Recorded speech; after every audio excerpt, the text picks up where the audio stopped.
That's the lesson that you take from this. Don't ever, ever, ever give up on someone. When it comes down to it, it's a very difficult sport. I enjoy the people that are here. Thank you so much. You're so welcome.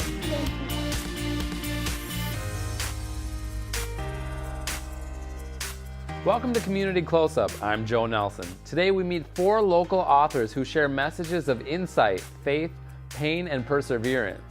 One Coon Rapids woman shares her experiences delivering more than 1,000 babies as a midwife, and a poet tells us how writing has brightened up some dark times in her life.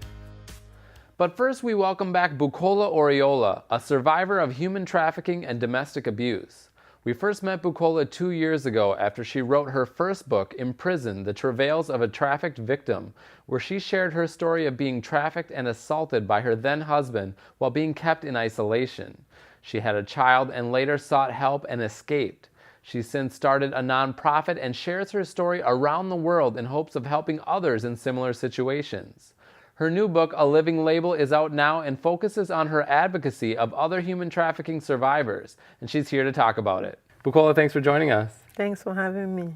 So in your last book, you talked about your story of survival, and how did you go from such a dark place to wanting to move that into a positive way to help others? I think it's grace. It's the grace of God for me to have moved from a dark place to the light now, where I've been able to turn my story around for good. I don't think I would have been able to do it without the omnipotent power of God upon my life to be able to do that, because it wasn't a good experience, and I thought that death was going to be the way out for me. But going through that and overcoming that is not an ordinary thing, and it's not something that I did by my own power. I believe that the power of God was present with me to be able to do that, going from that dark spot to the light. And you called your new book, A Living Label, a solution for nonprofits and government agencies. Where do you see them falling short as far as human trafficking? Oh, there are various kinds of gaps in the system. There are gaps in the services that are being provided. So the solution is filling those gaps. For example, where a nonprofit wants a survivor to come and share her story, which happens all the time to survivors across the country and even outside of the country. Come share your story, forgetting that this person is a human being and this person has emotions. And what has happened to this person is not a good thing. And this person is also a survivor of trauma. So how do we still elevate that person without making that person go back to the trauma all over again? Because for a survivor, when you share your story again and again, it serves 2 purposes. On one hand, you are getting healed. On the other hand, you are also bringing triggers.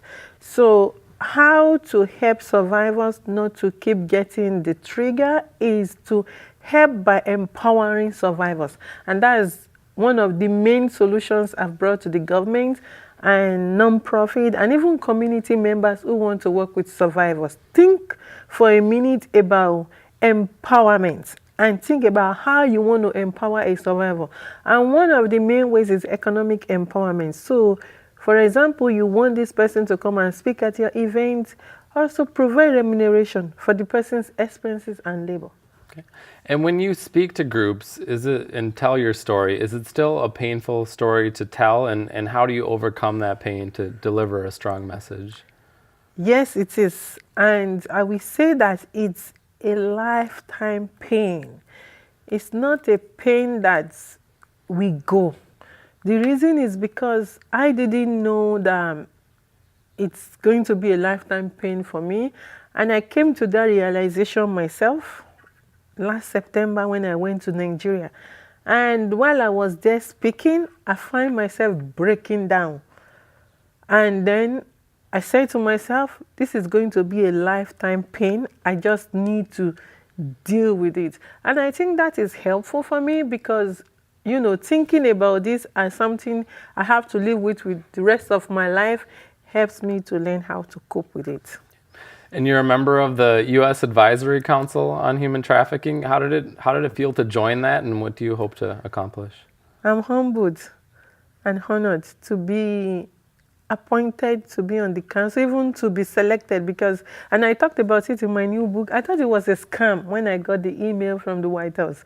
And I was wondering, okay, who knows me at the White House to be sending me email? And when I found out that it was the truth, it was humbling. For weeks I was crying because, I was crying about where I came from, the dark point of my life, where I thought death was the only way out for me. And now here to this honorable platform to lend my voice for other survivors. I think it's a great opportunity, not only for me. I see it as something that provides hope for other survivors that are still out there, to know that regardless of what happened to them, they can still turn their lives around. What do you feel are some of the biggest misconceptions about human trafficking? The biggest one is that human trafficking is only sex. That is why it's important also for media to start shedding light on the issue of labor trafficking and even organ trafficking. People, when you talk about human trafficking, the first thing that comes to mind is sex. People don't think about labor trafficking. And labor trafficking is also prevalent. It's just that it's harder to see because somebody is not at a motel. You're not going to do a bust at your neighbor's house, except you have really been watching and know something is not right. So I think that misconception is that human trafficking is just sex trafficking. People need to learn that human trafficking is more than sex. Sex is just one form of human trafficking. There is labor trafficking, and there is even organ trafficking. And you mentioned that people have received help because of your story. What are some examples of that, and how has that felt to be able to be a part of that? Yes, people have received help, and I've even had organizations contacting me to talk to a survivor or a victim just so they can believe. The reason is because as a victim, your trust has been so bashed that you don't trust anybody.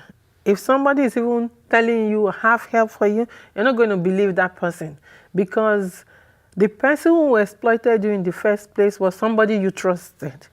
And it's now hard to trust somebody again. So from my story, a lot of them have been able to believe that they can get help. And they've reached out for help in Minnesota and outside of Minnesota. And I do always talk about a particular victim who happened to be my customers. And that is why I really loved an article I saw on Facebook yesterday about Illinois coming up with a new law for hair braiders, where if you notice domestic violence, you have to report, And I think that is great. Beyond domestic violence, even when you suspect human trafficking, as a hair braider, you have to report. So just so everybody is actively involved. And I do have a client who came to me because then I braided hair. And I didn't know she was a victim until she read my book. And then she called me at 6 a.m. to ask, Bukola, I thought she was calling to make her appointment, but on the contrary, she was calling to ask Bukola, those people that helped you, can they help me? And, I was happy that my story could help that kind of a person. And right now, she's working at the Mayo Clinic. So, and there are other people in other parts of the country who have heard my story that have been referred to me and I've spoken to, and they've been able to get help. Oh, that's great. Yes. Wow. And just where can people find the new book? The new book now is online. Just Google A Living Label and you will find it. Right now it's selling on lulu.com. It's great to see so many people getting help through your story. Thank you. All right. Well, thanks so much for stopping by. We appreciate it. Thank you. Thank you. Still to come, we hear from a Coon Rapids poet and writing instructor about how writing has been her outlet through difficult times. Stay with us.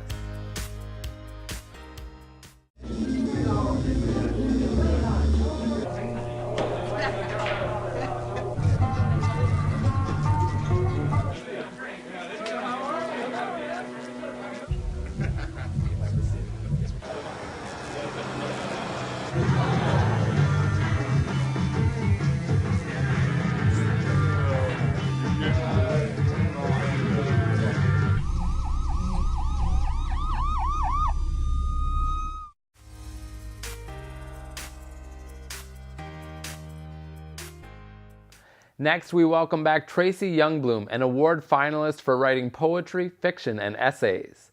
We met Tracy last year after her son Elias survived a life-altering crash. Elias was hit by a drunk driver who was heading the wrong way on I-94. He suffered a lacerated liver, nerve damage, and broken bones which healed. But Elias would never see again. He's since learned to walk again, takes public transportation, teaches music, and is finishing up his degree. Tracy says she's written about Elias's accident, and her writing has been inspired by other challenges her family has faced over the years. She joins us now to talk about her work. Tracy, thanks for joining us. You're welcome. Good to be here. Yep. And so first, you've been writing for about 20 years, and just really, what keeps you going, and what does writing really offer for you? Yeah, well, what keeps me going mostly is other people that I know, other writers. You know, either people that I'm in a writing group with, or people that I work with, or people that I can share work with online, because it can also feel like a really solitary thing when you're just sitting at home writing. So knowing that there are people out there who will respond, you know, eventually to what I write is great.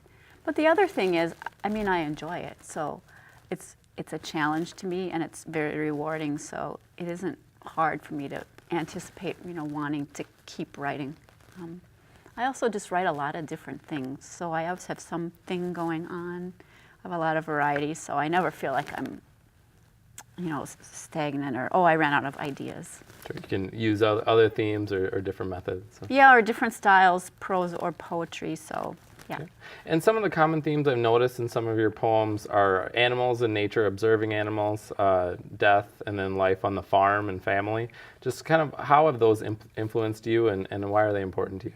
Yeah, well, I would say that my life experience is probably the source of all those themes. I mean, my grandparents had a farm, and I spent a lot of time there when I was very young, so all my early memories really have to do with that. And also the animals fit into that too, because it was a dairy farm, so there were all these, you know, cows around and chickens, and so and you know, I mean, not to be morbid, but also that, you know, as a child, in my experience, we had a lot of deaths in the family. My grandfather when I was quite young, my brother when I was 9, so, you know, I guess I just grew up kind of surrounded by all of those things. And I mean, exploring them in writing has been a way just to sort of, you know, not totally understand everything, but sort of process, you know, some of those early experiences that continue, I think, to shape me. Sure. And one of the poems that I saw that kind of stood out to me was called Accidents, and just deals with survival and sort of the inability to always avoid danger. Yeah. How has this poem kind of changed meaning or affected you differently since Elias's crash? Yeah, I think when I wrote that poem, the accidents that I were referring to obviously were earlier in life, and things that I felt like couldn't have been prevented. Like, you know, my brother died from an accidental fall, and so at the time I felt like I remember thinking, oh, I don't have to walk around worrying that something terrible is going to happen. So I was, you know, trying to figure out how to live without that worry, but that you can't always avoid it.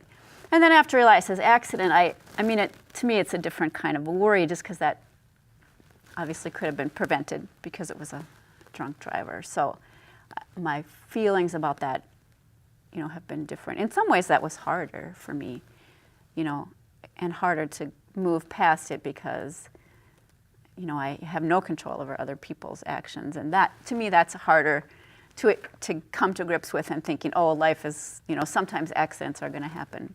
Initially, after the crash, obviously there are a lot of things on your mind.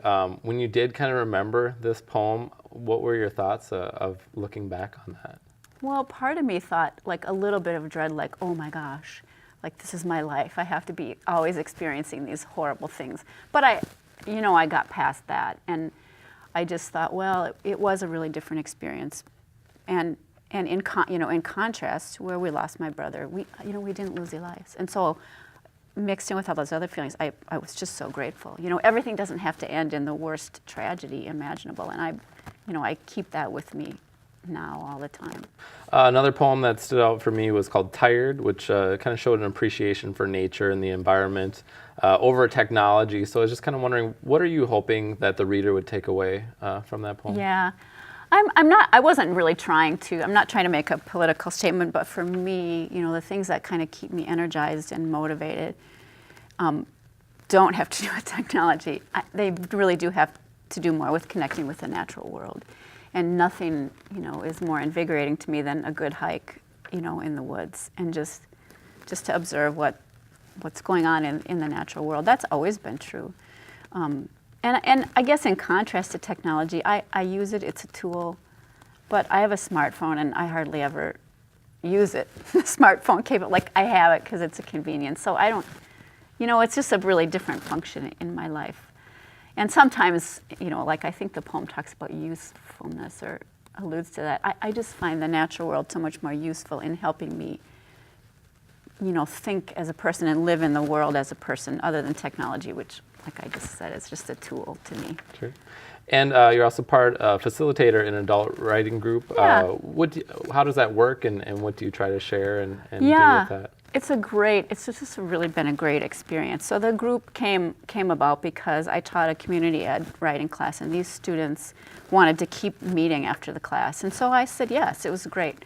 And so we've been meeting for at least three years now, and it's just a great opportunity, first of all, to encourage other people who want to write, to give them a deadline. Okay, we're going to meet this time next month, and to really see what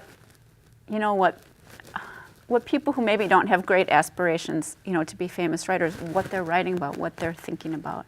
It's just really rewarding to me to even be involved in a group like that. And I always come away feeling like, like what that person wrote about, I hadn't thought about that. I could write about that from my own perspective. And they're just a tremendously diverse group too. And I just think it says something about writing too. Anybody can be called to try to capture something, in words. It's one way to kind of hang on to it. And if people are interested, where can they find your work? Yeah, well, I have a book of poems called Growing Big, which you can get from Amazon.com, or you can actually get it from the publisher, North Star Press, or it used to be at the Barnes & Noble in Northtown. Other individual poems and work, a lot of times if you just Google my name, you can come up with, some journals just have poems accessible online. You can find my work there. Great. Well, thanks so much for stopping by. We appreciate it. Thank you. Thank you. Up next, we head to the library to hear from another Coon Rapids author who uses her experiences to write family drama and romance. Stay with us. Can you help me with this? My new dad teaches me all kinds of stuff. Sure. He helps me with homework. That would be 3.6795. Thanks. Yep. He helps me with my decision making. I wouldn't use this one. Ever. And he's even teaching me how to drive. And that's why cars have bumpers. I'm learning so much. You don't have to be perfect to be a perfect parent. Thousands of kids in foster care will take you just as you are. Local author of 6 books, Brenda Anderson, recently decided to take on romance novels, a departure from the family drama books she had written in the past. Community Closeup's Jordan Ryland sat down with Anderson at Crooked Lake Library to talk about family, faith, and fiction. We are here with Coon Rapids local author Brenda Anderson. Thanks for being with us. Oh, thank you for having me. So tell me, what got you interested in writing? I've always been a writer, from, age 5 on up. I can remember writing stories and thinking stories in my head, and it's just sort of blossomed as I grew older. So your novels tend to touch on some of the more sensitive subjects in society, dealing with abortion, parental abandonment. What made you want to tap into some of those issues? Again, that's something I've always been interested in. The books I read back in my, going way back, have all been dealing with sensitive issues. And I like to see maybe the psychology of people, and I like to see where people are coming from so I can understand people better. And I can do that through reading and writing. What are the responses that you get from people who have read some of these family drama-based novels of yours? I get a lot of real positive responses saying it's nice to see somebody write and deal with more than one side of an issue, that they can see themselves in stories. And that's always fun if I can reach somebody, if they see themselves. Now, you also belong to the American Christian Fiction Writers Minnesota chapter. You're the president currently. That's correct. Tell me how your faith impacts what you write about? My faith is, it's part of who I am. So that just means that I can't write a book without infusing that part of me into a story. It's just, I guess it comes across naturally. At least that's my hope. Yeah. Your latest novel, let's talk about that, Risking Love, takes place during the housing recession, a time that was really tough for a lot of people. And somehow you created a love story from it. How did that come about, and what is this book all about? Well, it was inspired, as you said, by the housing recession. And you think, okay, now the hero, he's somebody who's being threatened with losing his home. And the perfect antagonist to someone who's losing their home is the mortgage collector. So rather than making it an antagonist, I made that the love interest. So, how do you fall in love with the person who's going to take your home away? And there's also a literal and figurative message within that story, right? That there's both heart disease that we're touching on. That's correct. All the main characters in the story are touched by heart disease in one way or another. And that's actually what draws them together. Now, coming up next year, early next year, you're going to have another book coming out, Capturing Beauty, just in time for Valentine's Day. Tell me a little bit about what that book is all about. Okay. The idea came for that from the concept that beauty is more than skin deep. The heroine in the book is somebody who doesn't see herself as pretty, and she's surrounded by a family who they're newscasters, and her sister's the model, and she sees herself as ordinary. And her love interest is a photographer who wants to, his goal is to capture the beauty of the North Shore, and he finds beauty in her along the way.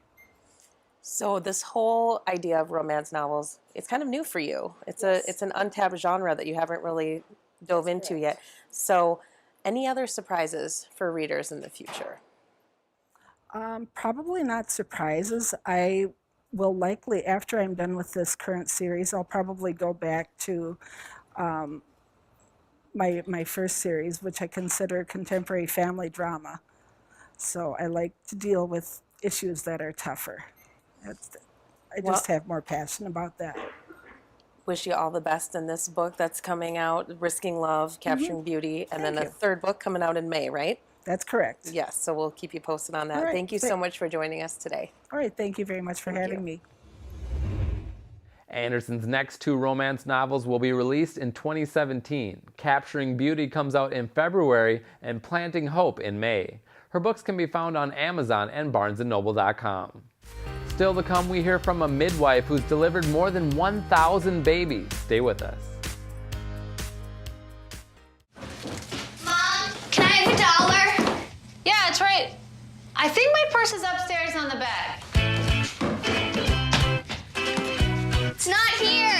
Check the dining room. No. What about your sister's room? It's not there either. The upstairs closet? The downstairs closet? There are no more closets. Moms everywhere are finding ways to keep kids active and healthy. Get ideas, get involved, get going at letsmove.gov.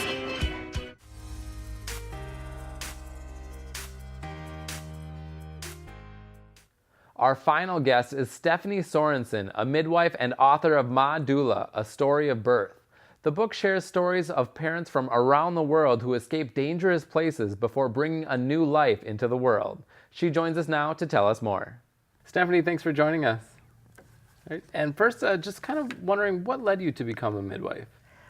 I was interested in alternatives, homeopathy, things like that. And then when we started our family, our first son was born naturally. The doctor never made it to the birthing room.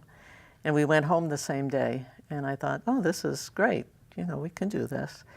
When we found out 2 years later we were expecting twins, the protocols in the hospitals in Minneapolis and Wisconsin at that time wouldn't let us have a natural birth. We had to prepare for a C-section. And if all the doctors were that scared of us, I didn't want them. So I called some friends of mine in Tennessee who have a midwifery school, actually the first freestanding midwifery clinic in the country. I don't know if you've heard of Ina Mae Gaskin. She pioneered midwifery in the 70s. And when we found out we were having twins, I called her and I said, I can't get anyone not to be afraid of this. And she said, oh, well, you should come down here and we'll have babies. And we had a beautiful birth. I spent the summer. I needed bed rest. And they were both over 7 pounds. They were really, really healthy. We had 13 midwives, and I was sold. I wanted to do that. It was really, really nice. And just what is the difference between a midwife and a doula? A midwife in this country and in England and Canada, there are several levels. But if you want to be a licensed midwife, you need to train it and learn medical care. And that can be up to 4 years, the equivalent of a master's degree. And before all this was in place in the year 2000, I got in through Texas. We didn't have any path to do this in Minnesota. So I went to Texas. I received a Bush Fellowship grant to do this. I wrote a paper about the needs in the Hutterite and Amish communities in particular, and rural health. One hospital a day was closing in Minnesota. So this was really catastrophic, and we needed more people who were willing to go out. So I went to Texas and trained and sat the state boards and passed on my first try. Well, and how did you decide to share these experiences through writing a book?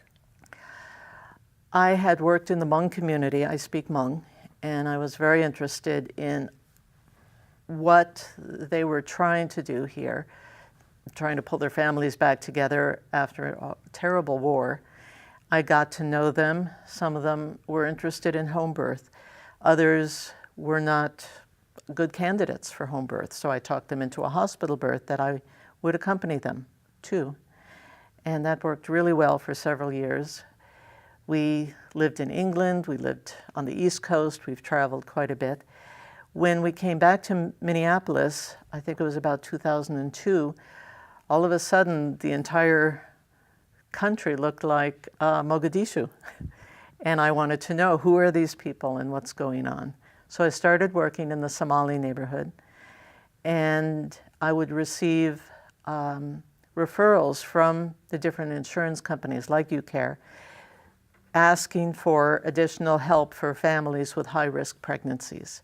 So I would take them, I would be with them sometimes a whole year before the birth and after, and help them navigate our impossible medical system.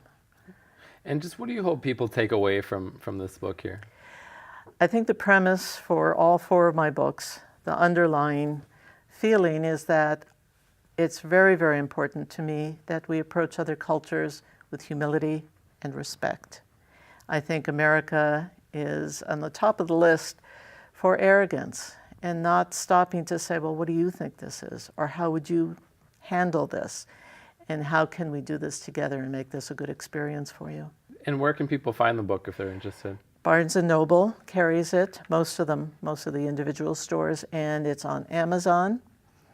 And the Anoka Library just had an author day, and I sold quite a few there. All right, that's great. Well, thank you so much for joining us. We appreciate it. Thank you very, very much. Thank you. Again, we want to thank Bukola Oriola, Tracy Youngbloom, Brenda Anderson, and Stephanie Sorensen for sharing their work with us today. And thanks for watching Community Close-Up. I'm Joe Nelson. We'll see you next year.